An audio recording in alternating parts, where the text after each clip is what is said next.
Wake Up continues on WIDU, the entire We Do radio network. We're also streaming live now on Facebook and YouTube. Be sure to check us out on those two platforms. Be sure to like, share, and comment. We wrap it up on this great Friday with Wake Up. It's time now for MP3 Radio Talk Show. We have been talking about it for quite some time, but today is the day. It is the solo segment of MP3 Radio Talk Show. He's been talking about it for years, and it has come to pass. MP3 is holding it down today for MP3 Radio Talk Show. No, MP2. That's right, two, Tammy, two. I got 3 on the mind, but 1 and 3 are out today, and MP2 is all holding it down by himself. So you know this is going to be a legit show enough good show today. Be sure to call in. He is taking phone calls at 910-483-6111. Without further ado, Mr. Peace is solo dolo today for MP3 Radio Talk Show. Boss man, good morning, welcome. I know you're ready. I am, Tammy, I am. You take it away. Don't hurt him too bad. Thank you, Tammy. Thank you, Tammy. You did leave out the good-looking part today. Now, I'm kind of offended by that, Tammy. You say something about the good-looking brothers. Now, don't leave that part out today. The show notes definitely a good-looking one out of all the Pitts brothers. MP2, he's here. Take it away, boss man. Thank you, Tammy, for that wonderful introduction, and thank you, Tammy, for everything that you do for MP3. Marshall's out, as you can see. You can't see his empty chair over there, but I see it. Myron's out. He's got an empty chair, too. They're doing family stuff, but we are still MP3. Let me get the housekeeping stuff out the way. Of course, Tammy already mentioned we do radio network, 910-483-6111. We're going to be asking some questions of the audience, listening audience, expecting you to call in and let us know what you think. And I'll try to do my best to give you an answer, right or wrong. WIDU 1600 AM Fayetteville, that's where we are. WYDU 1160 AM Red Springs. WAGR 1340 AM Lumberton. WEWO WeWo 1460 AM Laurinburg, North Carolina. Again, the phone numbers to call in on 910-483-6111. So now I thought about that. You know, like I said, my brother's out doing family stuff, and I thought about all the great performers that had to leave their group.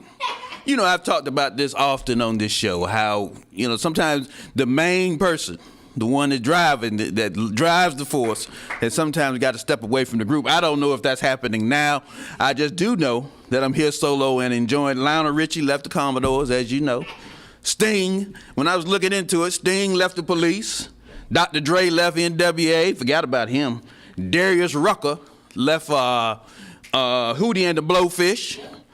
Michael Jackson, of course, left the Jackson 5, and all of them went on, and of course, I forgot, Beyonce left Destiny's Child. And all of them went on to greatness. And so this might be MP3's breakup call. We don't know. We'll see what happens from here on in.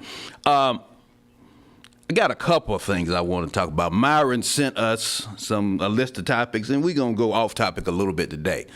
Let me start with my thoughts about what would Trump do. So now, a lot of times we see things that happen around us, and then there's a moral and ethical component to that. And we wonder, and we ask ourselves what we should be doing, what we could be doing. All those, that board sounds like my knees squeaking like that. And we got a squeaky board up here. So and you ask ourselves what we should be doing, what we can do, and all of those type things. Is it moral? Is it ethical? All of those things we kind of ask ourselves, because we got all of us have a little person on our shoulder, bad and a good person, and we're trying to determine what we should do in each situation. So I want you to think about this and listen to us just for a second. I'm going to give you a couple of examples. One is going to be a mild example. I guess it was Wednesday. It was either Wednesday or Thursday. I can't remember which one. My grass needed cutting out front. And so my grass needed cutting, and the rule for Cumberland County, where we live at here, Fayetteville, North Carolina, Cumberland County, is that you can't cut your grass before 7 o'clock. You can't operate loud power tools before 7 o'clock. So I'm up out the bed, and it's like 6:20, 6:25 or so. So I'm thinking to myself now, and then also if you Google it, it also says 7 o'clock is a time when you can operate loud motor tools, but and power equipment and all that. But it also says for etiquette purposes, you should really wait till 8 o'clock till your neighbors are up and at them and stuff, and then even 9 o'clock for the weekends when people are resting in and all of those type things. So, and I had a decision to make.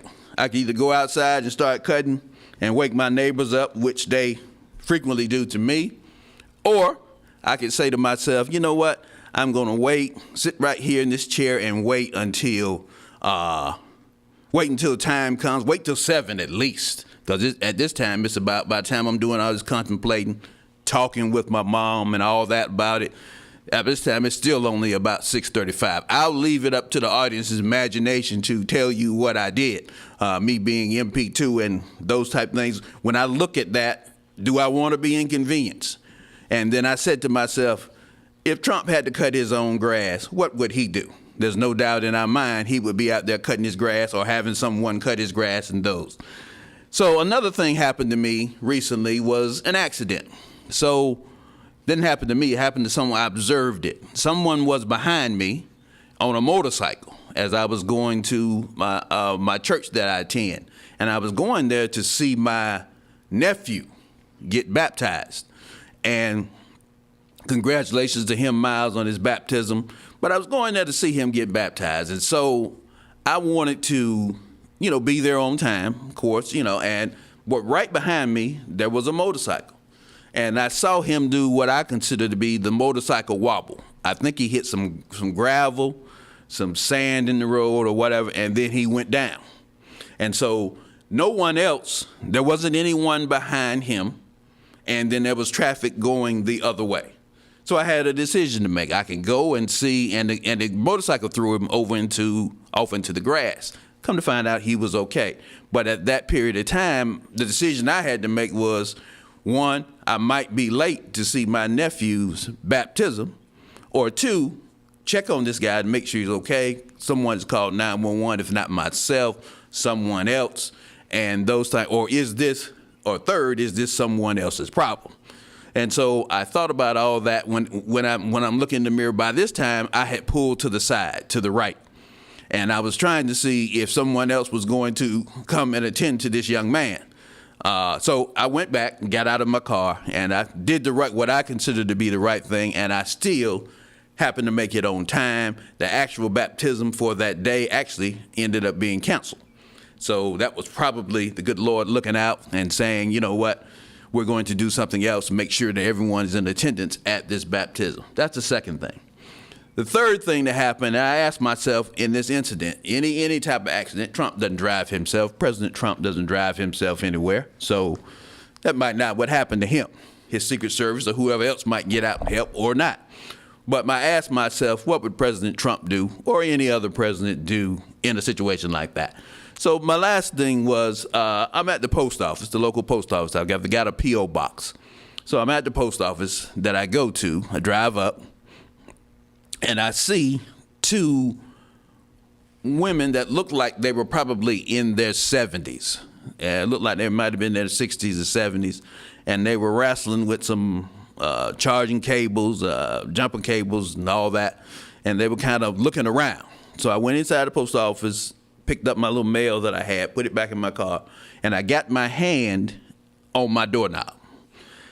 The last thing I really feel like doing right then is it's hot outside, as you guys know. It's very hot. And so the last thing I really wanted to do was to help someone or assist someone in that type of heat. So I turned around, I went over there, I asked them, did they need help? And the first thing one of them says, not the one who actually needed the help, but the one who was helping, who was trying to help, it was her jumper cables. She said, and I quote, "A man. Thank God, a man." That were her words.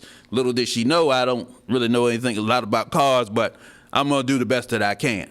So we tried to jump a car off, come to find out it was the starter, it was not the battery and all that type of stuff. But I thought to myself, there is the right thing to do. I could have gotten in my car and just drove off. In any one of those incidents, in the accident incident, I could have just kept driving. In the people needing assistance, you can just keep driving. When you think about whether your grass, you can wait on your grass to be cut so you won't disturb your neighbors. Those are all, it's clear what the right thing to do. It's not necessarily wrong if you do it another way. However, if you decide to do it another way, then how will that make you feel in the long run? And that's what I'm talking about when I say what would Trump do in those situations, which leads me to our topics of conversations for today. One of the things we're talking about is the Trump administration. He seeks to halt U.S. reparations programs, and we're going to talk about reparations to African Americans. Should they or should they not be given? We're also going to talk about Mitch McConnell and his U.S. Senator from Kentucky, Mitch McConnell, and his what appears to be serious illness. He's in the hospital and those. And the third thing we're going to talk about is degrees, and we specifically for black women who have degrees, multiple degrees, and they cannot seem to find work. 910-483-6111, 910-483-6111. When I think about doing the right thing, when I think about being in a situation where the right thing needs to be done and you have to make sometimes a split-second decision, that brings out your full character. So my question to the listening audience is, what would you do? What would you do if you were in those situations or any other situations? There is the right thing to do, there is the moral thing to do, the ethical thing to do, and then there is sometimes when it just doesn't seem that bad if you decide not to do anything at all. Trump usually takes, President Trump, number 47, I think as Myron would call him on this show, he usually takes what we consider on this show to be the wrong road. The Justice Department for the Trump is seeking to halt reparations, a program that's in Chicago for black people. Think about that for a second. He's seeking to halt reparations for black people. Let's talk about it, and I've got a question for you, the listening audience. We know that there have been all types of atrocities that have been done to other citizens, U.S. citizens in other countries, and those. The ones we know about right off the top of my head is Jewish reparations. We know about the Holocaust and all the things that happened during the Holocaust. Jewish people were paid at that time $95 billion, billion with a B. I don't know how much that would be in today's age. Japanese reparations when they were in internment camps during one of those wars, World War I, World War II, they were in internment camps. And the U.S. decided to pay them money for the ones that had been in those camps, $1.6 billion. And then Native Americans, when the land was taken away from them, there was not actually reparations, but there was a commission that was set up that would give them up to $1.3 billion, and that has been disseminated for Native Americans. Now, that 1.6 and that 1.3 billion is not nearly enough for either one of those groups of people. However, something was done. So my question to the listening audience is, why can't we get reparations? What is it about black people? What is it about the trade, slave trade, and how we came to this country hundreds of years ago that people do not want to pay us not one nickel? How it started off was 40 acres and a mule. I think we spoke about this last week on the show. Now, 40 acres and a mule. Of course, mule would be used for plowing back then, farm work, and all kind of things that a mule could be used for back in those days. So far, none of that has been done. I've got 1 acre now, I think. Maybe amongst myself, I've got maybe half an acre is what I have now. So I'm 39.5 acres away from getting my 40 acres and a mule. And so I don't know whether Tammy's gotten her 40 acres or not, but I need my 40 acres and a mule or something there close to it. But for whatever reasons, whenever you talk about reparations to African Americans, then people, blacks and whites, not just white people, blacks and whites, start saying things like, that was a long time ago. Why should I have to pay for someone else's sins? Why are we still talking about those type things? Well, the reason why we're still talking about, one, reparations were never given, and they should have been given back then, back when it was going on, like that, with interest and those type things. So we should be having those. We should have already had the reparations, so people wouldn't be able to say that was a long time ago. It should have been done after those atrocities were committed against the black race. But two, when you think about it, you think about atrocities, slavery, no matter how we look at it now, how we were abused mentally and physically, someone needs to give us reparations for what happened to us back then. Someone needs to be held accountable. It's not just about the money. It's also about the principle of the thing. It's also about doing what's right. And that's the theme of this show. Doing what's right. You want to make sure that you're doing what's right. And reparations is the right thing to do, whether it's now, whether it was 100 years ago, or whether it's 200 years from now. It's still the right thing to do. If you remember correctly, it was a long time before any politician would even apologize for slavery. Not only would they not give us money, they would not apologize for the atrocities and the things that went on during that period of time. So let me tell you what 47 is doing. Trump has joined a lawsuit attempting to stop a first-of-the-kind reparations plan that would compensate black residents of a Chicago suburbs, arguing that its race-based criteria are unconstitutional. Okay? Race-based criteria are unconstitutional. Let me tell you a little bit about the program. The program is in the Chicago suburbs of Evanston, offering black residents and their descendants up to $25,000 for a past race-based housing discrimination. This is not even for slavery. This is for a housing discrimination. So they think about it and they talk about it, but then that was being given back in 2020. It was approved back in 2021. The U.S. Department of Justice is wading into the legal fray 2 years after the conservative group Judicial Watch filed lawsuit on behalf, get this now, on behalf of 6 plaintiffs whose parents or grandparents lived in Evanston. And they argued their rights were violated under Equal Protection Clause since they were excluded from receiving reparations because they were not black. Now, think about that for a second. Non-black people saying that we were excluded from these monies, $25,000 a person. $25,000 is a good start, even in Chicago where it's a little bit more expensive, much more expensive than where I'm sitting at right now. That's a good start, but you need more than that for reparations. Because we're talking about not even slavery. We're talking about housing reparations. Now, the Justice Department, headed by someone, but driven by Donald Trump, President Trump, number 47, is wading into this issue. It's all a part of the larger diversity, equity, and inclusion, making sure that people don't get a step up, that people don't get a hand, what they consider to be a handout, that people are not being considered for jobs, monies, and all of those type things when it comes to people of color. And this is one of those things. Assistant Attorney General for the Justice Department says, there are sound ways for a city to remedy past discrimination. He didn't say what those sound ways are, nor did he propose a plan, or direct resources to its most vulnerable citizens and neighborhoods. Simply handing out money based on race, however, is not the answer.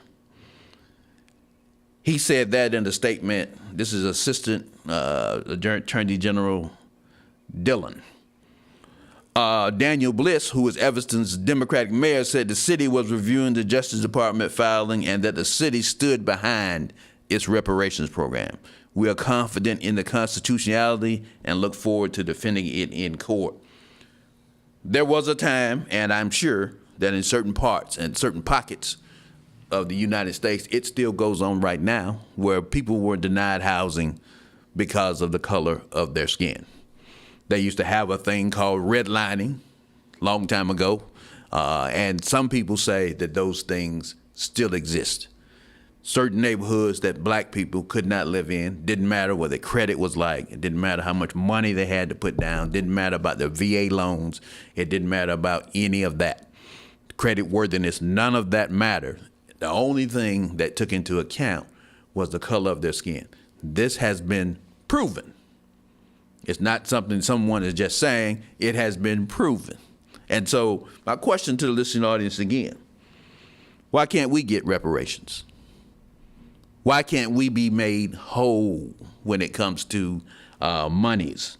Why not us? Where is our 40 acres and a mule? What is so different about us and the atrocities that we have, and I think you know where I'm going at with this. What is so different about us and the atrocities that we have suffered that makes it seem like we can't get any reparations, or in my case, the descendants of what went on, the descendants of discrimination in housing, the descendants of slavery, the descendants of Jim Crow. Why can't we get anything? And a basic apology would just start. Of course, the apology would mean that you would have to be wrong, but it's three things. One, there needs to be an apology for what has happened to African Americans in this country. No matter where you think we are now, and that we've done so well in this country against great odds, no matter where you think we are now, there needs to be an apology given to African Americans in this country. A national, federal apology to every African American that resides in this country right now. That's step one. Step two, there needs to be some type of reparations to make the descendants of slaves whole in this country, to make us whole in this country. And reparations could include nothing, if nothing more, physical, mental health counseling, all of those things that have affected us throughout the years that people will say, and I hear you, I hear people, blacks and whites, they're saying some of the same things. That was a long time ago. We've overcome. We are post-racial because of the election of Barack, President Obama, and others. It's all kind of stuff that people are saying in lieu of giving reparations. So my question to the listening audience again, why can't we get reparations? What is wrong with giving someone $5,000 a person, $10,000 a person, a drop in the bucket when it comes to reparations and things that have been given to other groups of people? Germany admitted that they were wrong. After everything and the Holocaust and new people took power, they admitted they were wrong to the tune of $95 billion. The United States has admitted it was wrong to a much lesser degree. There was not as many Japanese people that were placed in the internment camps, so there was not as much money given out, but it was still $1.6 billion. We've all admitted that we were wrong about how Native Americans, how the land was taken from them, those type things, and other types of atrocities done to Native Americans to the tune of $1.3 million through a commission, not necessarily reparations, but through a commission. So what makes us different? What makes a person say to themselves, we can't, they're not going to give us this. We're not going to have this. And I applaud what's going on in Chicago suburbs right now as they try to secure reparations for housing discrimination. The Justice Department is being used to stop this. President Trump, number 47, has made it clear. He has made it clear from day one of this presidency that he's not going to do anything to advance black people or people of color. He has made that clear. And that has come across in everything that he has tried to do or he has done. Some of them has had to be stopped by the courts. Others had to do have been stopped in other ways, but he has tried to do it, and he will continue to try to do it. And so I appreciate the reparations. That when someone says that they're going to give reparations, when someone says that they're going to do certain things, I appreciate that. And so where do you stand on reparations? Where do you stand on doing what's morally and ethically right when challenged with it? I think we've got a call. Minister Tony Billingsley. Hey, Minister, how you doing? I'm doing good, sir. Can you hear me? Oh, yeah, we can hear you fine. You're coming in strong. Okay. I'm agreeing with you 1,000% on what you're saying.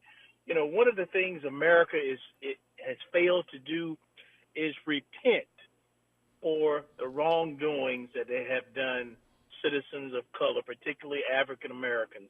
It took a constitutional amendment to even make us human beings and citizens, because we were considered chattel property during slavery. We weren't even considered human beings. And so we had to have a constitutional amendment to consider us human beings. Much of that thinking, unfortunately, still prevails in our culture and in our society. And for us to get reparations is going to be a hard road to hoe. So, Minister, we know, and thank you for calling in, we know that it's not being done. We know that part. We know that the reparations are not being done. What would be your take on why? I know you mentioned about being 3/5 of a man, and some of that thinking still prevails today. But what would be your reason about why not only is it not being done, people fight hard, very hard, Minister, on not giving us those reparations, about not giving. They fight against it. They're not just sitting back saying, well, we don't want that to happen. They're fighting hard against. What do you think that makes us so special? And special meaning in a negative way this way. What makes us so special that they don't want to give us reparations? Well, the culture particularly, we've done a yeoman's job with little to nothing. And look where we've come from in less than 200 years. So if we're given an even playing field, even ground, or even footing, look what we could accomplish, let alone be given reparations, which would be a great start, I think. Right.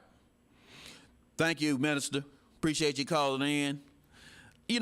When I think about it, I'm glad Minister Billingsley mentioned that. I'm glad he mentioned about when given an even playing field. So let's talk about that for just a second.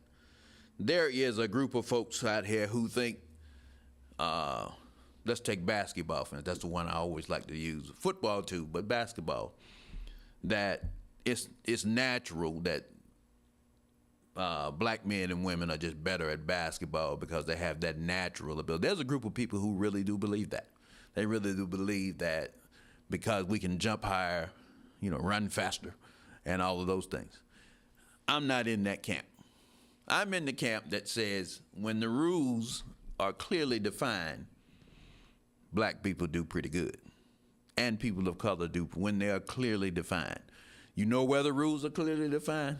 Basketball. 3 points is 3 points. 2 points is 2 points. A dunk still counts as 2 points. If you defend somebody, football is the same way. If I score a touchdown, it's not 6 points for me and 9 points for the majority race. It's the same thing. So when the rules are clearly defined, then black people have a tendency, and people of color have a tendency to excel when the rules are clearly defined. You know where the rules are not clearly defined? Everywhere else in society. If I go to the bank, I think my credit is pretty good.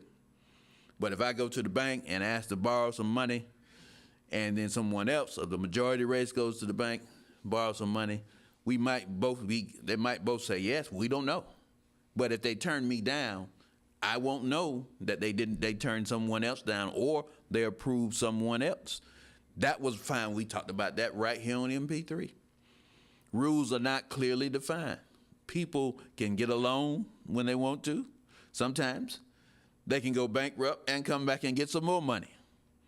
I say it all the time. I probably would have never have been a state employee if I was of the majority race. I might have just went and borrowed me $500,000 and then went bankrupt and then come back and get $500,000 more. I probably would have done something like that. I don't know that I would have worked with the state.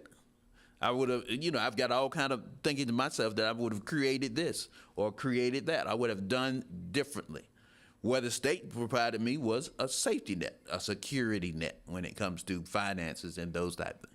So they believe, we really do believe that basketball players are just, some people think that we, come out the womb shooting basketball. And so we're great at that, we're great at this, but what it is the rules don't change for a basketball player, football player, baseball player. The rules are still the same. Golf. Whatever goes on, those sports are still, so everyone has to play by the same rules. But when it comes to healthcare, when it comes to the banking industry, when it comes to business, when it comes to all of those other things in life, the rules are different for certain people than they are for people that look like me.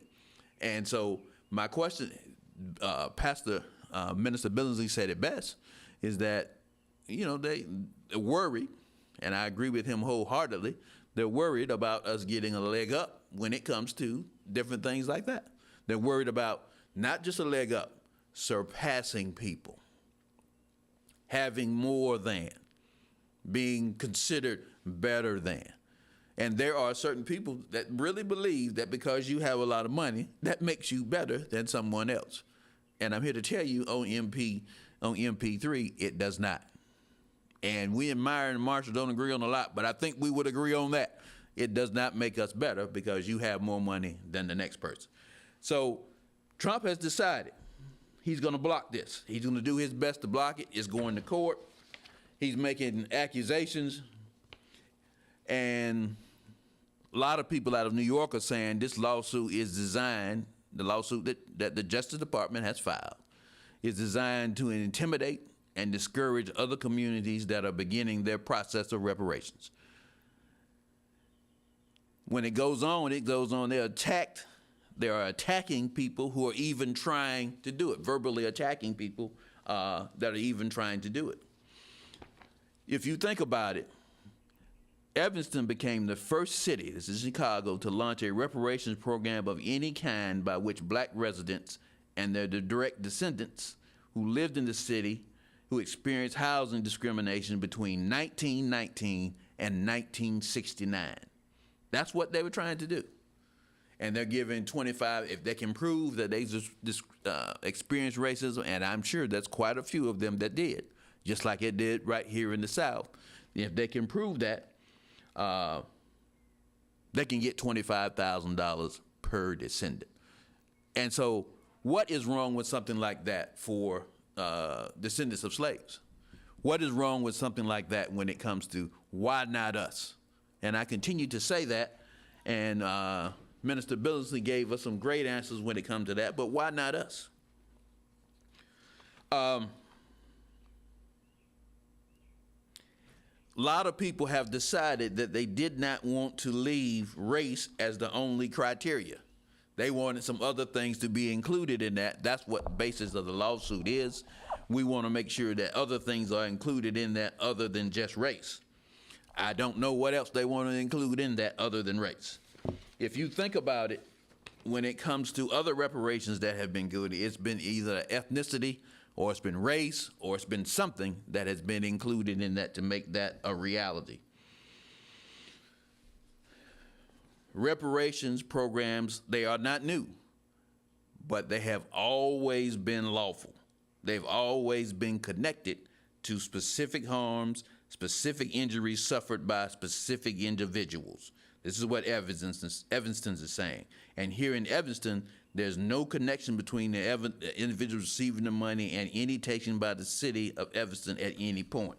That's what they're trying to, that's where the pushback, some of the pushback is coming from.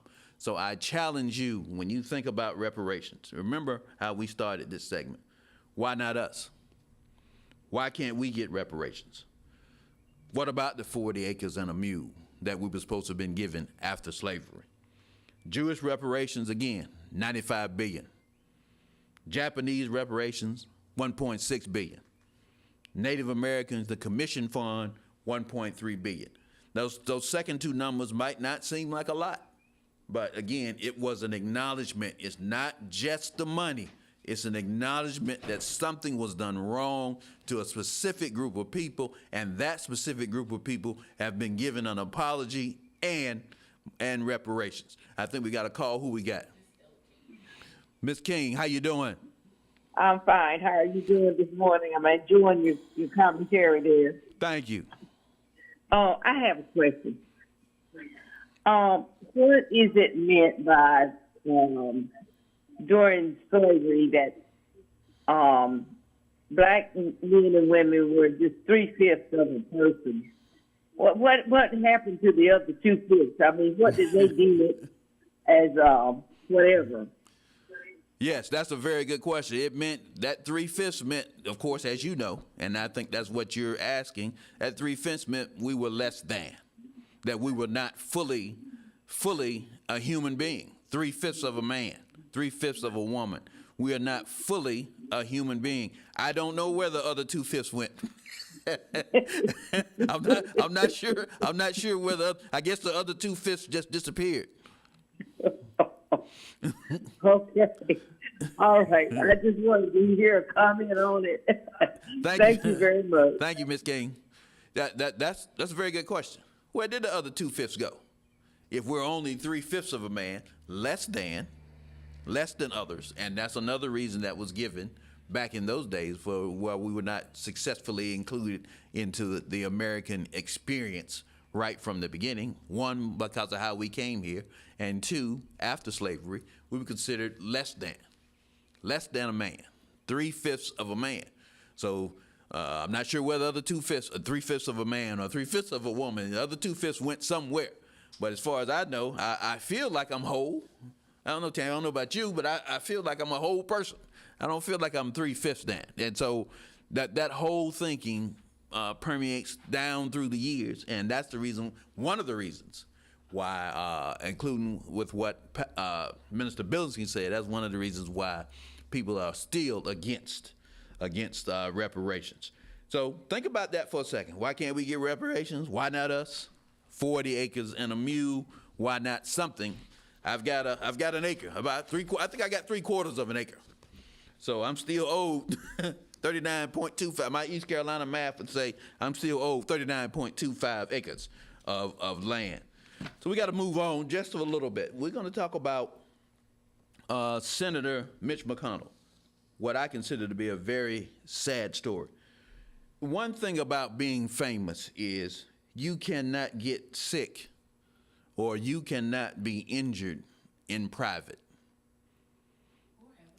Or have a scandal.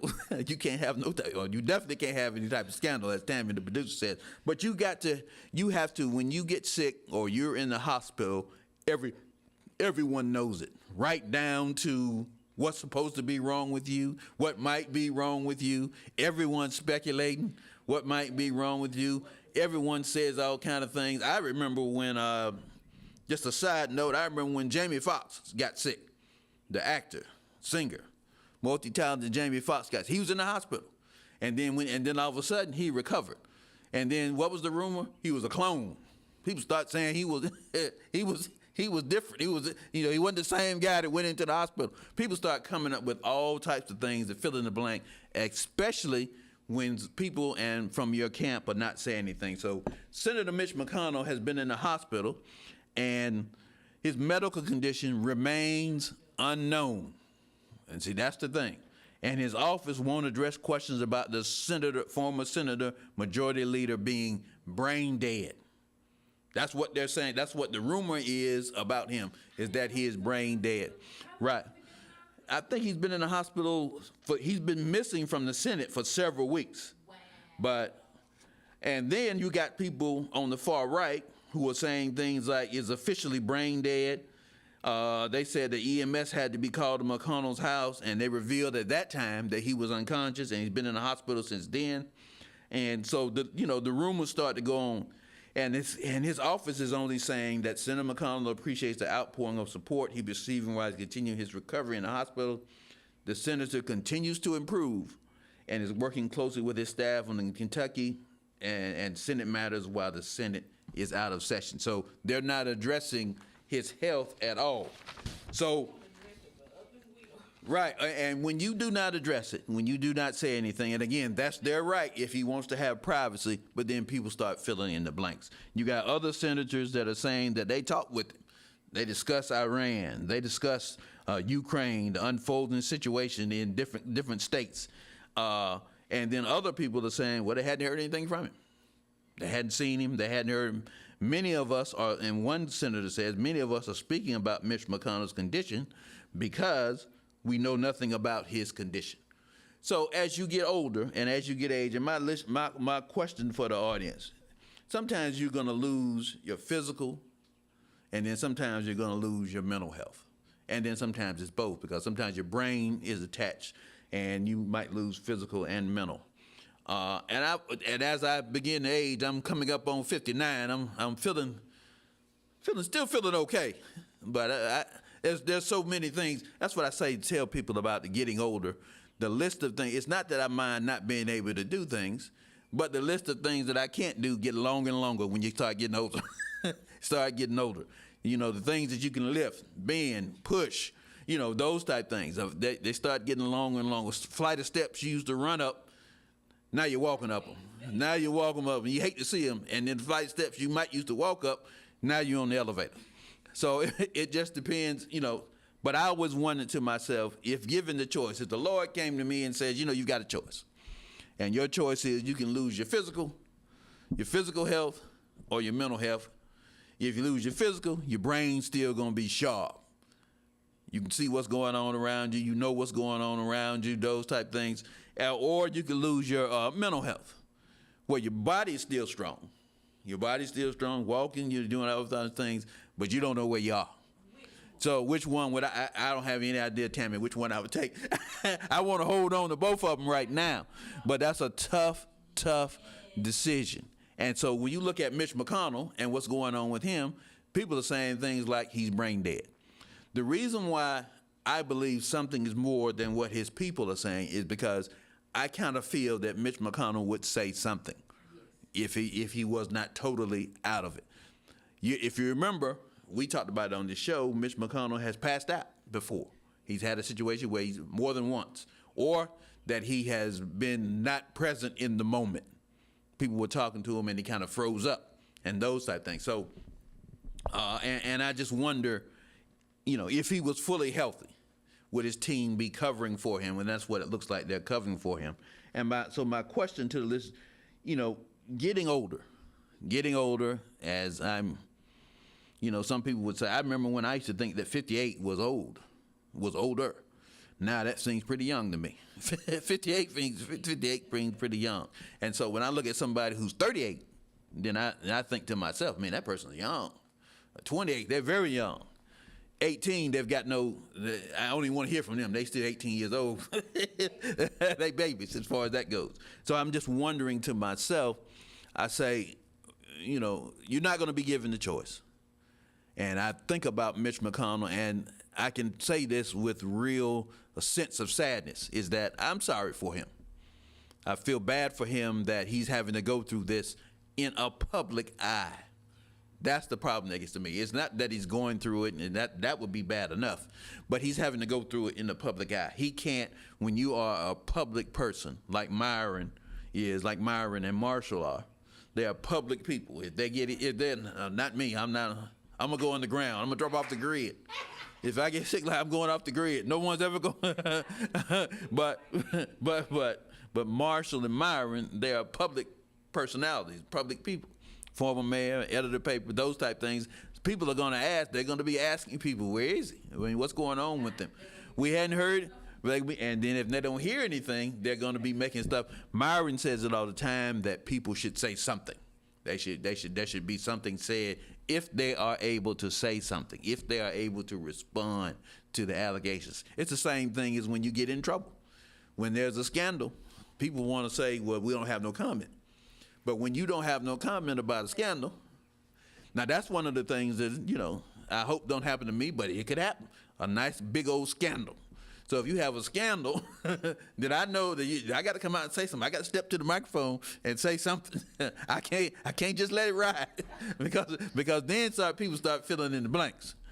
This person said something about you. This person said something about, and that's what's going on with Senator McConnell right now. People are saying things about him that they don't know whether it's true or not. The guy who made up the song, his name escapes me right now. Don't worry, be happy. Yeah, he had to come out. He had to come out and publicly deny his death.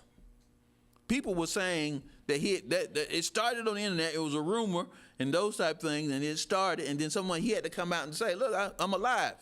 I'm still kicking." and that's how, when you don't say something about whatever it is, and in his case, it wasn't even a scandal. It was just an internet rumor that it started out at that time. And yeah, Bobby McFerrin. That's right. Don't worry, be happy. Yeah. The people saying that he had passed away, that something happened. He gotten sick and passed. I think he's still living now, but don't let me start putting rumors out there either. I don't know his status right now.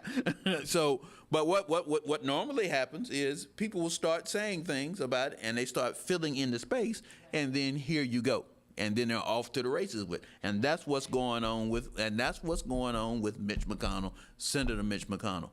Listen, this guy has been an ardent, far-right, conservative guy for a long period of time. He's done all types of things, but no one deserves what they're saying and doing to him right now. You cannot, because Myron would say, because he is a public figure, he does not get the benefit of the doubt of being quiet. Yeah, he's still alive. He turned 76. Don't worry, be happy. Bobby McFerrin is still alive. Thanks, Bob. He's still kicking it. And so, but I would tell people that when someone gets sick, show them a little bit of privacy. Again, I know that might be a public figure, and well, at the very least, don't start rumors that you don't know that you don't know if they're true, which is the very nature of rumors. Okay, so I wish Senator Mitch McConnell, a speedy recovery. We got to get on to time flies. I got to get on to our last topic, and so let me ask the question first for our last topics. When you are trying to get a job, is doing it right. That means being educated, doing all the things that you need to do to get that job, is doing it the right way. The question is, why can't we be gainfully employed? Why can't we be gainfully employed? So my story talks about, and this is a Myron special here. My story talks about 4 black women who have 9 degrees in between them. That means they have some regular 4-year degrees. They've got some master's degrees, and then one of them, I think, also was either working on his doctorate or something along them lines. 4 black women, 9 degrees, not one steady paycheck. So the story goes on to talk about, and all of these women are stemmed from Little Rock, Arkansas. They've got diplomas, they've got degrees, and they're talking about how they're having to accept jobs. They were making $15. One with a master's degree, one with a doctorate degree. They're having to accept jobs that doesn't have any money. It's not enough to sustain them or their family. All of them had to talk about how their desperation had replaced their ambition.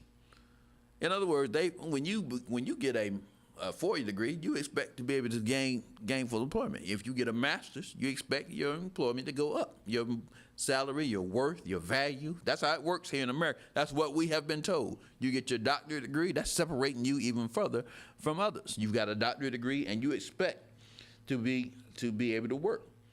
One of them said that she had 2 master's degrees and had worked her way up to middle management in the state and federal government over more than 7 years. She's been out of work since June 2025. Another one says that she had left her administrative job about 9 months earlier, and she was thinking that her newly minted master's degree in criminal justice would make it easier to find a full-time job. Instead, both of them found themselves fitting a description afflicting more people across the United States. Black, educated, unemployed. And we got a call. DL, how you doing, buddy? I'm doing all right. Hey, So, DL, you know what? What's up? If you hadn't called in, I'd have been a little hot. Because you always call in when all three of us together. Now, if you hadn't called in today, I was gonna get off this show and call you. Okay. What you got, buddy? But Nigel, they're not all from Little Rock, are they? Oh no. Okay. Okay. Well, Little Rock, you definitely need to come out to the East Coast because Raleigh and Charlotte are hopping with jobs. Now, since you got different areas of the country, first of all, some maybe just starting out in their field, and the one that worked for the federal government, of course, they had downsizing when Trump came in office last year. Right. And it's kind of tough because your resume got to be good, number one, and your work history. And are you going federal or are you going corporate America? So that's a tough one. And I understand they have those degrees because I tell folks, I only have a bachelor's. I didn't need a master's or doctorate because unless I had a job that was going to pay off those, well, I got mine free from the military anyway, so I wouldn't have to pay anything on most of it.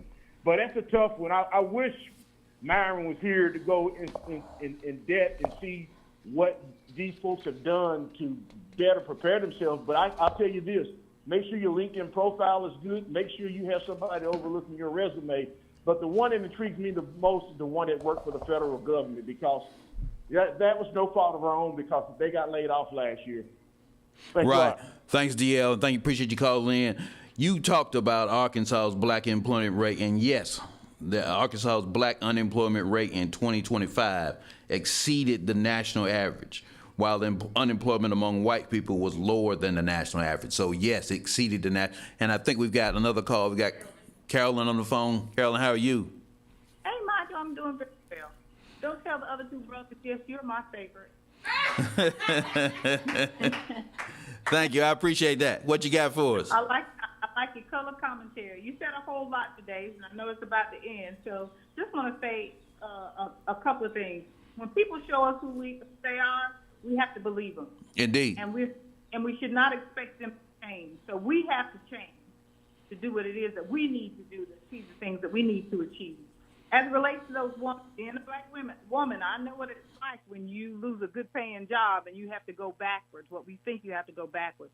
I just have to say we've been so programmed to have to work for someone else that we forget what our ancestors did before they wouldn't hire us.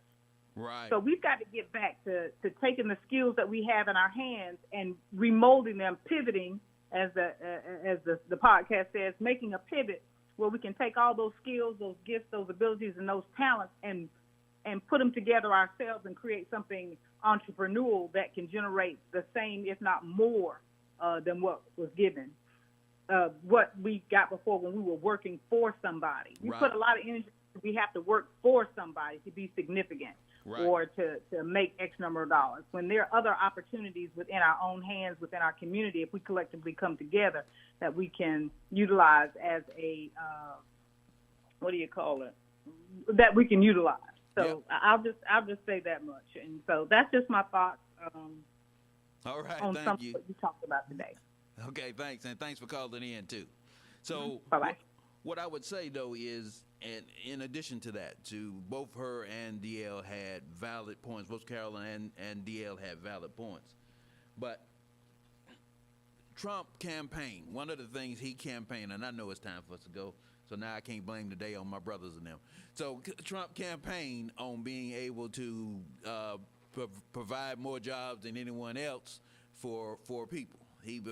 For black people. He said one of the things he said that he had done was he had done more for black people than any other president since Lincoln. I think it was his term because, of course, Lincoln freed the slaves and those type of things. So when black Americans began losing their job at a faster rate over the past year, Trump had nothing to say.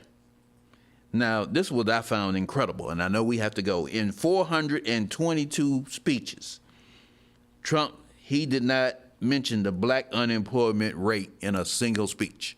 420. You know what I found amazing about that? This man gave 422 speeches in a year. That's a lot of talking in 2025.